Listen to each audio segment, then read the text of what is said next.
Hi friends, இன்றைக்கி நம்ம சேனலில் என்ன வீடியோ பார்க்க போகிறோம்னா ஒரு சின்ன ப்ராப்ளம் தான் பார்க்க போகிறோம். அது என்னென்னா, நம்ம தமிழ்நாட்டில் ஒருத்தவங்க இருக்காங்க.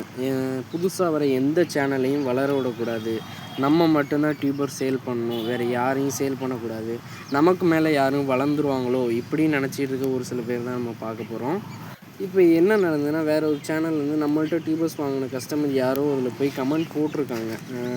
அவங்கள்ட்ட டியூபர்ஸ் வாங்கி ஐடி மாற்றி தந்ததாகவும், சீப்பான டியூபர்ஸ் தந்ததாகவும் அவங்க கமெண்ட் போட்டிருக்காங்க. நம்மள்ட்ட டியூபர்ஸ் வாங்கி நம்ம பெஸ்ட்டாக கொடுத்துருக்கோம், அதோட ரிவ்யூ அங்கே போய் கமெண்ட் போட்டிருக்காங்க. அவங்க ஒழுங்காக கொடுத்துருந்தா ஏன் வந்து கமெண்ட் போடுறாங்க? இதுதான் என்னோடய கேள்வி. இதில் வந்து என்னென்னா, நல்ல டியூபர்ஸ் தந்து நம்ம வந்து ஒரு அளவுக்கு மேலே வரணும்னு நினைக்கிறோம். மேலே வரக்கூடிய சேனல்லாம் தள்ளி கீழே விட்டுட்டு நம்ம தான் மேலே இருக்கணும்னு நினைக்கக்கூடிய ஒரு ஆள் தான் இவங்க. இதனால் நம்ம என்ன சொல்ல வரேன்னா, எனக்கு இன்னொரு விதத்துலேயும் சந்தேகம் இருக்குது. இந்த சேனல் வளர்ந்துக்கிட்டு இருக்கு, இன்னும் சும்மா நம்ம விடக்கூடாது, ஏதாவது ஒரு கண்டென்ட்டை வச்சு திரும்ப இவங்கள தாக்கணும் அப்படின்னு சொல்லி இவங்களே ஒரு ஐடியில் மெசேஜை போட்டு இவங்களே திரும்ப ஒரு வீடியோவை மேக் பண்ணுறாங்களான்னு எனக்கு ஒரு சந்தேகமாக இருக்குது.